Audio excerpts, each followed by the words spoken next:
Hello everyone, my name is Relax and Panic. And I'm Most Evil Lifeform. And this is another reaction to RWBY Season 6. As always, you know what to do. If you want to see the reaction itself, go down into the descriptions, follow the links, replace the circumflex dot parts with real dots, and enjoy. Once you've done, feel free to come back here and hear us out about this episode. See you soon. Welcome back. Yay, well, I'm not so sure if I'm happy about it, however. So, let's just say it might be just slightly that one of us was right and one of us set the room for speculations and options. So, yeah, kudos. Set the options for hallucination. It still is possible that she's hallucinating. She was hit by an Atlas gas grenade and is right now hallucinating, having a fight with Adam. Yeah, but it seems very much that he really followed them. Holy heck. I mean, want to go with this first or with the other storyline part? With the mech? I mean, let's go with the mech first because and keep it short. Yeah. So, they went with a plan. They adapted the plan. I like that. So, a little bit where we thought they did. I mean, they're still stealing it, but they did not steal it at the base. They used Wise to get in. She took out the guards, and they are flying the plane back to catch them up, ignoring the fact that Wise ever is flying over the base. Just makes no sense. But it's an adaptation of the stealing plan, which is at least a bit better. And what they tried to do in general was a good idea, splitting the jobs and so on and so forth. Okay. However, ignoring the two stupid guards who are too much, in my opinion. I mean, comedic relief is a good thing, but they are too much comedic here. I cannot take them seriously. It's also, you wouldn't really just have two guards and two... just Wise. It's 3-person plane. Where's the pilot, right? So they are flying, but... That the guards are flying, I mean, it's just very... This is really the only personnel who were on that board? Really? Yeah, I mean, they sent this flight only for her. So, but you would take, I guess, like 2 guards more, a real pilot, and... I mean, there is still some kind of trade going on. I mean, this is the last point of contact to Atlas. I can see that they would take like a personal flight for the... not more errors, send in with her special guards who are stupid, just to show off towards General Ironwood that she did do it, the commander. I'm okay. I disagree. There would be still more travelers, etc. I would assume they would still have... I mean, she was like, hey, tell Commander Ironwood or Admiral Ironwood General that I did that. So... maybe it's because she really wanted to have a better standing in the military position, but still it was like... I mean, I'm saying now, a reasonable commander would have not done that, but she's not reasonable, and so... As we've seen in this episode, clearly. So, it was a private, a special flight for her, that's why there are no others on board. I would have taken more, considering that you're clever enough to guess they will try something. But okay, that's one side. Stupid and more stupid have fallen out of the plane then, and even more comedic relief. Okay. And something went wrong with Blake. As stuff happens, it's okay. Yeah. Now the reaction. So you are not... there's an old lady who stole your plane, and she is munching stuff that she tried to smuggle in the past, which is why you're upset with each other, which is a weird thing. And your reaction is not like, send some 2 planes there, get them back here, give them an ass whooping, something like that. You know, it's an old lady and some kids. And don't destroy your own ship if it's not necessary. Exactly, but instead I mean, she could have sent fighters and say, shoot it down, which would be too harsh, but okay. I mean, let's say she wanted to make an example. Send fighters, shoot it down. Send rockets, shoot it down.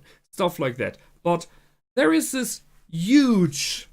super secret, possibly, mech in the mountain. In this mountain, which I alone control, by the way. So it's a 1-person suit, which it feels to me like they have this new show and they wanted to promote them having mechs. And I walk out with this one talking nonsense and just shoot at this plate. It was just too much. I mean, it really lets you question this person's integrity and her abilities of being in command of a station there. And especially in the sense of that we saw the military of Atlas as something superior. So this is really, even if you are a very over the top character, this is mad. Yes, this is just nuts. This is irresponsible. Yeah. This is like, you wouldn't reveal this mech in just the worst case scenario, and this is far from being a worst case scenario. Yeah, it's just personal there. So I mean that kind of fits my idea that she is there because she's in bad reputation. But then, how did she build that mech or has access to it? So that was how did strange. They get? If you, for example, say, okay, they knew about her mind of state and just sent her there, they wouldn't have given her access. They wouldn't have given her access. Exactly. So it feels a bit they want to play. I mean, coming to the writers, it feels a bit they want to play this relationship between Maria and her as being kind of comedic, and there are comedy moments in it, but it's not fitting the general storyline and feeling of this is a sincere thing we are talking about. This is especially, I mean, also Maria's reaction with the cashews. And it did not fit. It's like, what is going on here? Are we are talking about that they were over the top, on brink of death, being shut down, ruining everything, but hey, let's have those old women there fight. I mean, you could have that in there without it having on this level of ridiculousness. So it's a bit. It feels a bit like we had this in the past. Writers of different kinds who have different mindsets about when to put in comedy, when to put in sincere moments. And it just does not fit. I mean, I'm in for comic relief, and I kind of liked the reaction of Maria, but it did not fit in the fact that you are about to shut down. And Maria knows how sincere all of this is, what is in the background. They have to get to Atlas. She knows that it's about the end of the world in the end, you know? And I mean, they realize how crazy this woman is. So this is like, okay, there is a maniac. She's not being able to be stopped, except the whole team goes there and tries now to, or is in a need to stop a mech, where I'm like, okay, I mean, this is he's just too big. I mean, if it is just by size, and if we compare it to other mechs we've seen in the past from Atlas, this is something you cannot stop with any semblance in normal ways. And this is like, no matter if they start fighting this thing and if they beat it, it shows us how bad that it actually weakens the Atlas military a lot, and it weakens them possibly as well. And if they are not defeating it, it's like, where is this going? Why is this even a thing? So this is like, it is a weird up and down here. So we had second last episode we felt like was a bit too weak. It was not really necessary. Last episode we said that was a great episode, really felt good. And this episode is partially. The first half is like, is this even the same series? And why do we need this in here? Because it shines a light on Atlas. That is like, those are the defenders of Remnant. This is the strongest military, and they're behaving like little children. That just does not fit. It's just weird. The next logical thing, which I'm not quite sure why this is. So Blake is going to this tower. Yes. She loses connectivity, but she didn't manage to put out a radar. I'm like, you are at a station where this whole radar thing is, but you don't have any connectivity. No. They explained it. So this station increases the reach. Yeah. Right? So everyone's reach of the other scrolls as well. And once Weiss, and thus the plane, is out of reach, in the same moment she's out of radar range, then you can manipulate the tower and she can fly back in. So that she will not appear. If you manipulate it before, they would see it on their radar that the blob just disappears. Yes. Where it shouldn't. So she has to wait until they are out. Yes. And she was reachable for everyone except for Weiss. Weiss lost contact to everyone. Everyone else still had connectivity to her, but she didn't answer because she was fighting with Adam. And that's why the scroll fell down. He stepped upon it. But didn't also they saw it? Okay, she didn't answer. This is also a thing that I would have said, okay, RWBY even had that in earpiece. Yeah, okay. And I was like, even if this fight and everything, there would be this brief moment she could have somehow made this what RWBY ever did to. It seems she doesn't have that. Or, I mean, we don't know where it is timing in. There's this moment when the cell phone falls down and he steps on it. Maybe that is when, before they tried to contact her. We don't know it. She was there and he surprised her. Yeah, but this is a weak one. This looks more like it's on the same moment. Because she when Blake was up there, she was like, wasn't there this moment, why is she doing anything? Like she heard something. Yeah, like you heard a moment when Adam, off voice Adam, something like, or something. And that's when the recording, the play stopped for a second and I had to jump 2 seconds.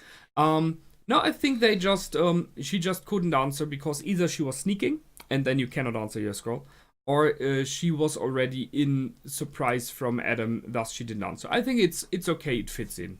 I don't see a problem there. However, maybe she's just in a dream and that's why she's not answering. She fell asleep and is lying there and dreaming about Adam. I mean, it was for me. It was okay that he was around, and that it was a matter of time. It even makes sense that he even waited to say, "Okay, I waited for you to be alone," which is where she is weakest. And I even said, "Wouldn't it be fitting, although I wouldn't like it, if right now Adam would show up?" And it's exactly that. So that means multiple things. He really followed them, and they were not aware of it. I mean, that's a big one. Those are a lot of people who are pretty good at what they do. His blindfold is different now. Yeah, his whole clothing is different. So he has a new outfit. He does not wear the Grim Mask anymore. He has a blindfold, which is interesting because we still do not see his eyes. And we discussed about the fact, is there something special with his eyes? Maybe. Does he have silver eyes? Well, he's a faunus. We have never heard about a faunus. Why not? Eyes, right? I mean, currently it's like, what is his deal? He is so focused on her. I mean, he has already said it. I'd let you go once. I won't make that mistake again. He wants to kill her now, or capture her. And she got in his way and everything. But still, it feels. Is it vengeance? It feels so off. I mean, I'm currently like pondering myself. It is because he actually loved her and was never really aware of it or admitted it, and now it hurts even deeper, or is it really? The moment when you realize he is very. You. I mean, we saw him before where he completely lost it. So we already discussed about maybe he is going insane and is into and fallen into madness because it was more severe. But right now he seems so contempt and sorted. This is what confuses me a bit. He is not. This is currently not the rage we saw before when he was going nuts and everything. This is.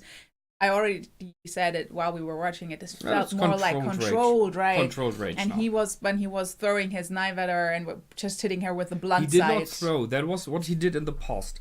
The sleeve for his sword is also a shotgun, as we know, and he can shoot it from his sleeve, but that means it shoots out straight. So it only hits you with the blunt side. It cannot hit you with the sharp side. I still think if he would be able to hit her in this moment with the blunt side, he would be able to somehow hurt her much more. I don't know. It might. I don't think he is so overpowered over here. He is stronger. I agree there. I think in a one-on-one fight, Blake will possibly not be able to beat him unless she gets him out of emotional balance, because then he starts making mistakes. But he is stronger. Especially with this one hit that he has, this special ability. I mean, for me, as soon as if this would be in darkness, this fight would already be over. Why? Because I think he is blind. And might be, but please don't underestimate the fact that she's a cat. She can see in the dark. Yeah, she can see in the dark, but it's not. We saw that when in this building of them. When it got dark too, that she's probably a cat and sees better, but still, it's if he is blind, which I still think it is. I never thought about that. Yeah, that's true. That might very well be true. That this would be his advantage. So, but that means he has some just by hearing or some ability that makes him sense the area around him. Maybe it is with his horns that he has some kind of like a sonar or something. I don't know. But I'm not 100% sure if he's blind, but I would assume it. It's like... It would fit the reason that he still has a blindfold now. I would feel if... Let's say, where is this background of him coming, that he is so hateful against humans, that if a human took his eyesight that this is the reasoning behind his rage. Okay, let's just stick with that. Let's say that would be his reason. One thing, Maria. Mm-hmm. Because in this case we would have two characters with the same story. I mean, she was a faunus. In those ways would be the other way around. A faunus took a human's eyesight, but they had the same story then. That would make it really interesting of those two meeting up with very different ways of acting towards that, because she never pushed that on the faunus. It was just an enemy. It could have been anyone. Sure, why not? I like this idea as general. I like the idea of a concept of him being blind, because that would mean he never saw the other people. He just sensed them. Yeah.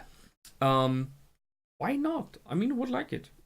So, and for why he's falling, well, he points at her for destroying everything he built up.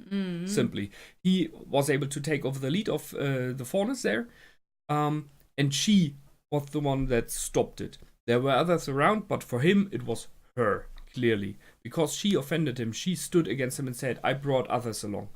So, it's in very...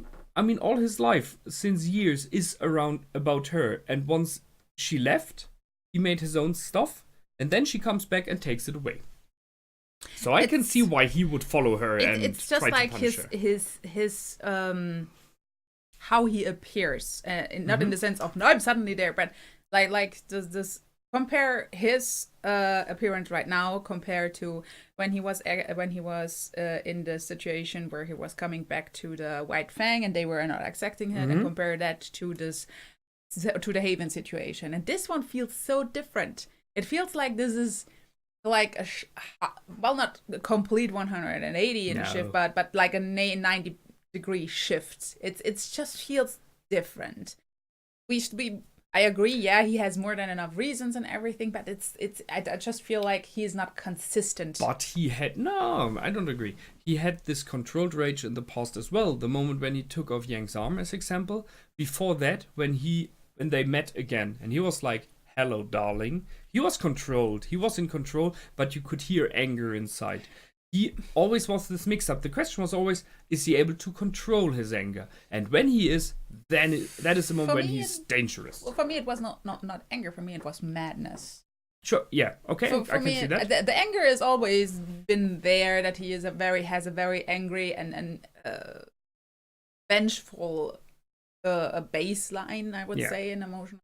But the madness aspect was that one which jumped around. Like, okay, one time he was completely like out of his mind, raging uncontrollably, and so that's what I mean with the inconsistency, that it sometimes appears he is this like I loved Adam the most in the very, very beginning with Blake, where he was like on the train. This was this where I was like, this is a super cool character, where you could see the evilness and his not inconsent. What about the passengers? What about them? Yeah, I know that. I remember that. And then we had where I liked him the least was in Haven, where this all went like, this is not fitting him at all. He is not like, he lost it at that point, especially because I think this was somehow dumb. And I don't see Adam as a dumb person. No, he's too clever, definitely. Yeah. And this is where I'm like, okay. But he's always blaming others. And right now, he's blaming her. He blamed the humans for everything when it comes to... Yeah. And he blamed her for a lot of other stuff, but now mainly for that he lost in the last month. And we have also lost this, like... slight shift. It's not just blaming humans, it's also that he sees faunas as superior to humans. Yeah, that's true. That's interesting. This aspect is also part of it, which I also say, okay, this is showing how his madness and the sense of narcissism he's going into is more and more growing, which was okay, which was like, okay, he's losing it. But I think it still is him, and it fits. He's just more controlled again now. He completely lost control in the end of the last season, and that made him do mistakes. Let's just keep it that way. And now he's more controlled. I mean, he had enough time following her now, so that he was able to do that. Right, that's already this that he was able to do that. He was able to do it so controlled and everything. Yeah. I will have to see, but for me it's like right now, because usually you don't have this. You go mad and you go over the top, and then you suddenly realize this was a mistake. This is not how madness works. That's true. Yeah, that's true. So this, But we will see. But if you realize something went out, and then you can say, but it was all due to Blake Belladonna, then you can focus the madness again on one person, and that's why he's here. But still, then he would still not following her silently and going there very controlled and very foresighted. But then there we are at his intelligence again. I mean, we know that there was two moments. One moment which we've realized where he was around. When they were in the train, this intro image of him in the reflection. I'm not sure if that was really, why would he stand outside of a driving train? That just doesn't work. But he was there when they were discussing in this shed. And this was a moment where the two of them in a storm were moving out alone. So maybe in this moment he thought about, can I take both of them? No? Or he was just spying and they realized it somehow. However, what I'm waiting for right now, when they finished off, I mean, the way they are set up, it's this typical, he's standing ready for his critical strike, for his special ability. And when he strikes, then Yang comes to go in. I kind of wait for that. Yeah. Maybe, I mean, I'm kind of waiting for Bumblebee to appear for the motorcycle, and just saying, it would be an incredibly strong sign of compassion towards Blake from Yang if she would drive in and throw in kind of her motorcycle to counter the strike from Adam. So if you would like slice, damage, destroy Bumblebee, the motorcycle, which by the way would be an interesting image as well, because Bumblebee is Yang and Blake together, and he slicing in this relationship in form of the motorcycle. I personally would have liked to see it more that she is blocking like a deadly attack with her new arm. Yeah,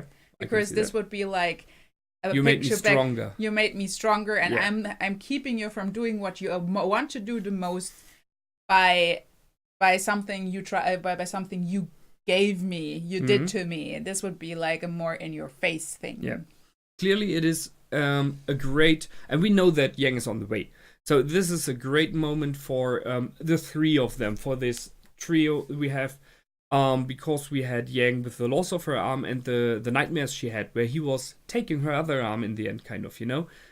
So it will be interesting if she will just jump in, or if there will be a moment of hesitation. How will she react to it? How will she overcome it?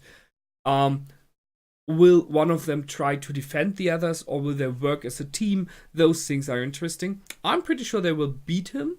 I really hope he escapes, because it would be fitting. Yeah. It would be a reoccurring theme. Yeah. The typical villain who talks and escapes. But on the other hand, I'm waiting for him to go somewhere, like in the sense of getting somewhere, not just in the sense of it. I mean, his goals deteriorated from I'm going to lead the white friend to the revolution against human. Then I will lead the whole faunus. Now the goal deteriorated to I will kill. Yes. Blake he lost his goals due to her, kind of. And this is the thing. What happens? I think it would be very interesting if it somehow they would fake that he killed Blake. She somehow survives, but what would happen to him after that? Like if he would believe. I don't think that he will do that. No, it's just an interesting. For me, it's an interesting idea if they would have been able to fake Blake's death by him, so he would finally give up. What would they do? Which brings us, by the way, to why is he following her? Just what you mentioned. He has no other goals. Yeah. Everything that he wanted to do burned away. It was turned into smoke partially by himself. I mean, clearly he killed those people in the White Fang, although they already said goodbye. But he has all those big goals he worked for, or he thought to have gone into smokes, and now there's nothing left except his past relationship with her, and that's why he's so angry when she kind of said there is no relationship anymore. He even said, why do you throw away our past? It's all he has left. He has no present and he has no future. Leave it as it be. That's why I'm like, I would have assumed that if we wouldn't have seen this foreshadowing by him and being in reflections and stuff like that, I would have assumed he maybe goes to what is this other continent? Damn names. No, not Mercury. where Sun is coming from. Yeah, exactly. So, and basically because this continent, there are a lot of faunas, and it's more and stuff. Right, and it's more of a like renegades and which would be fitting. He is like a mercenary. Right. And he could build up another tribe with other ideals there and try to come back with that. Just saying, speaking of tribe, I would have found it very interesting if he would somehow have been able to join the tribe of Raven. That would have been wow. This would be but I don't think they would. It would be super cool. They wouldn't take him because he's too dangerous, but especially because I think him and Raven would not get along. Yeah. They are both leader types. But they have the same color scheme. It's so fitting. They would be super cool if they would team up. This would be like, oh fuck, this would be so dangerous. Yeah, but I mean, in the end, she was always the one, Raven, about third party, the ones that don't want to get involved with this war anymore, and he lost due to this war. So it would fitting him searching something new outside of the ordinary, just wanting to get away from everything. It would be a reason for it, and it would make a future meet up with Raven incredibly interesting. Just thinking about Yang coming along, wanting to talk to her mother, and then there's Adam. I mean, just think about if Raven would team up with Adam and Crow. Oh, this would be clearly, yeah, and they all have the same color scheme. Would be nice. Black and red, always a good mix-up. Not forever. Most people will not understand that one. Yeah, the Brotherhood is calling. So, but I think that's it for this time, right? Next episode's coming up, and as always, you're very welcome to comment, like, and subscribe. Until the next time, my name is Relax and Panic. And I'm Most Evil Lifeworm. Goodbye, and out. Bye.